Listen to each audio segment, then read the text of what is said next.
Tervetuloa taas tänne Leffahullu podcastin pariin.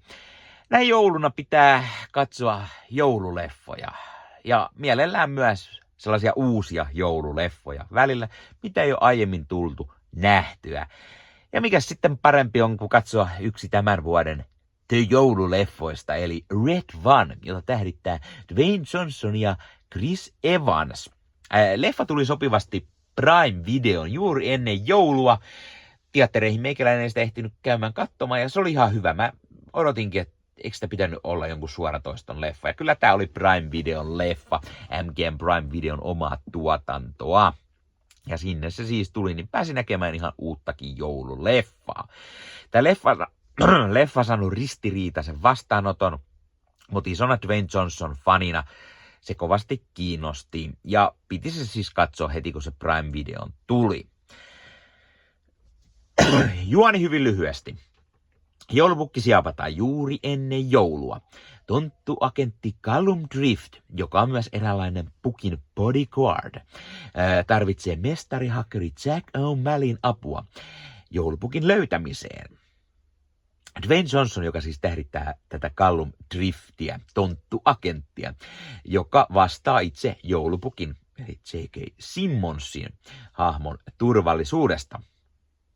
Mutta juuri ennen joulua Cal epäonnistuu hommassaan ja joulupukki siapataan aivan Callumin nenän alta. Löytääkseen pukin Cal tarvitsee sitten tätä hakkeria Jack O'Malleyta, jota näyttelee Chris Evans. Ja tämän Jack O'Malleyn kerrotaan, että hän pystyy löytämään aivan kenet tahansa koko maailmasta. Tämä leffa on kuin yhdistelmä Marvel-leffoi, joululeffoi, vakoilujännäri, skifi, fantasiaa, vähän ripauskomediaa, vähän ehkä Harry Potter-maista tai hei mitä tapahtui joulupukille, leffoja, sarjaa. Tästä joulupukin joulumaasta tulee vähän mieleen yhdistelmä Marvel-leffojen Asgardia ja Wakandaa. Tai tämmönen morajärjestö, mistä tulee vähän mieleen Marvelin Shield. Leluista tehdään oikeita asioita, isoja, millä voi tehdä juttuja, oli tosi hyvin. Leffakautta tämmöisiä portaaleja toisiin leffakauppoihin ympäri maailmaa. Tässä on Krampus, joulupukin veli mukana, pahanoita. Tässä leffassa on paljon hauskoja ideoita, hauskoja oivalluksia ja hyvin joulunen tämmönen, vähän ehkä pöhkö, tyhmä, tämmönen blockbuster-leffa, mutta varsin toimiva. Mä tykkäsin jotenkin tästä. Chris Evans, hitohauska, sopi rooliinsa tosi hyvin. Hauska tämmönen koomisempi rooli taas häneltä, ei semmonen vakava kapteeni amerikkamainen hahmo. Dwayne Johnson on ihan hyvä. Hänellä on vastaavia rooleja ollut kyllä pirun monta uran aikana, joten ei nyt mitään kauhean erikoista ehkä häneltä.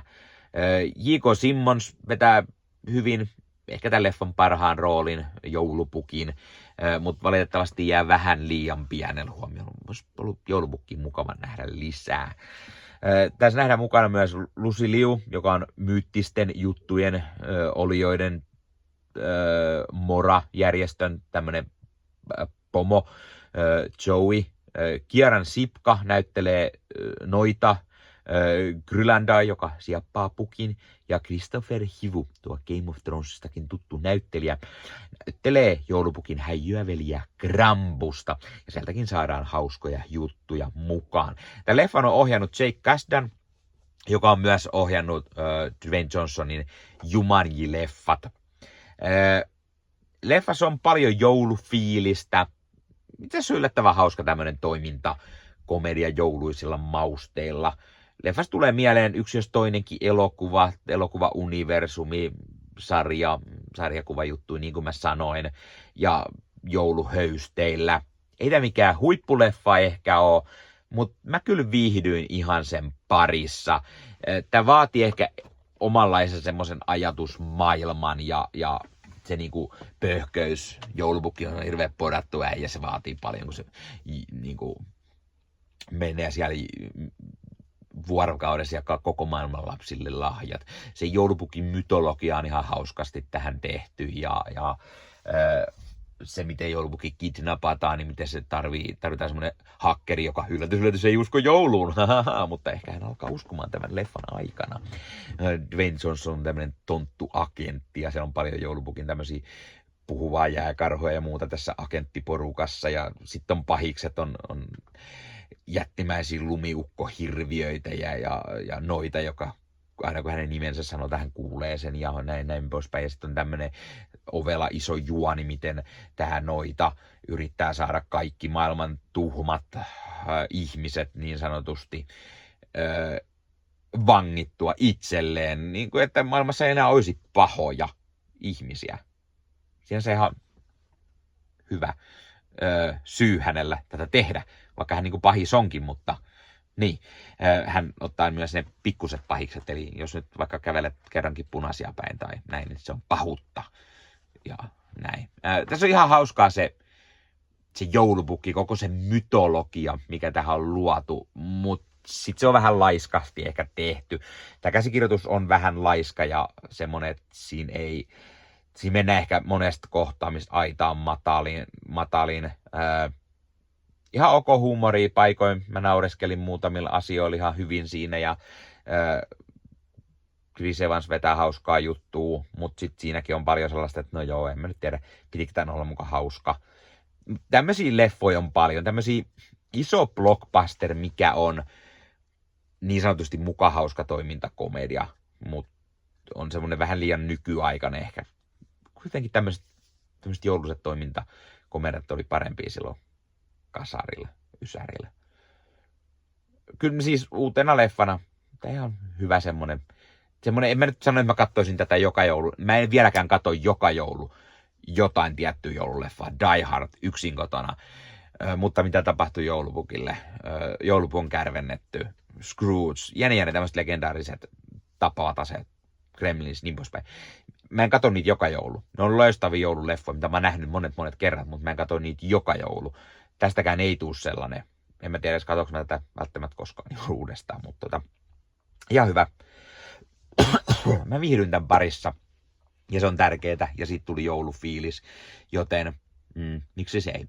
Arvosanaksi mä antaisin tällä 7/10. Se on ehkä paras arvosana, mitä mä oon nähnyt tämän leffalla saavan, koska sitä on aika moni lytännyt. Mutta mä viihdyin tämän parissa ja kyllä mä ihan suosittelen, jos haluatte vähän erilaista joululeffaa. Löytyy siis Prime-videosta. Kerro kommenttiin, onko sä nähnyt tämän leffan? Mitä mieltä? Tykkäsitkö? Etkö? Miksi et? Katsotko sä jotain tiettyä joululeffaa joka joulu? Tai onko sä nyt kattonut paljon joululeffoja tänä vuonna? Mitä sä oot kattonut? Tai onko sä vielä katsoa lisää joululeffoja? Ja jos sä oot nähnyt tämän leffan, niin mitä mieltä? Tai mitä sä tykkäät Dwayne Johnsonista näyttelijänä? Mikä on sun mielestä Dwayne Johnsonin paras leffa? Lait kommenttiin.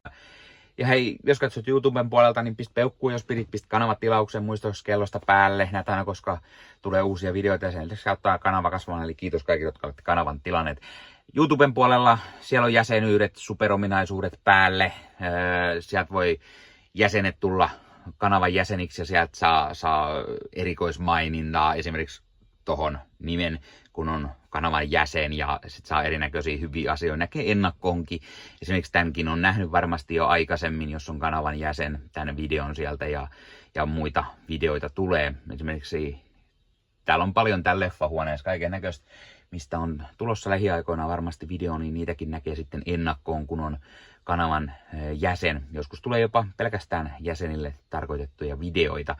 Ja sen lisäksi on kaikki korostettuja vastauksia ja tilaaja, tämmöisiä merkkejä ja muuta kaikki. Kyllä te tiedätte YouTube-juttut. 0,99 € kuussa tai 2,99 € kuussa, niillä saa erinäköisiä asioita, kun tilailee tai on kanavan jäsen. Niitä supertykkäyksiä, superkommentteja, kaikkea voi laittaa, niin siitä tulee muutamat 10 sentit sitten tähänkin suuntaan. Eli kiitos kaikille, jotka olette niitä laittaneet.